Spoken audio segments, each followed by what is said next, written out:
ঠাকুর শ্রী রামকৃষ্ণ ও গৌতম বুদ্ধের মধ্যে অনেক মিল ছিল, তবে একটা বিষয়ে আলোকপাত করা যেতেই পারে। সেটি হলো, দুজনেই ছিলেন প্রচার বিমুখ। এমনকি বুদ্ধ পূজার জন্য সমস্ত জাঁকজমকের বিরুদ্ধে ছিলেন।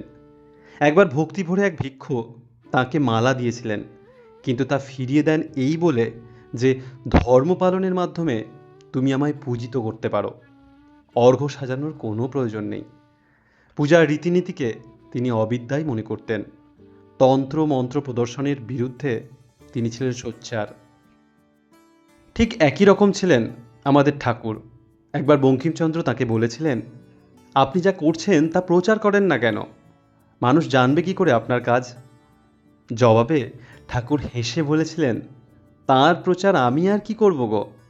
তাঁর ইশারাতেই তো চন্দ্র সূর্য ঘোরে। তা বলে তিনি কি তা প্রচার করেন?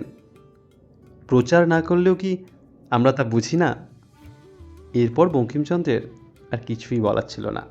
জয় ঠাকুর, জয় মা।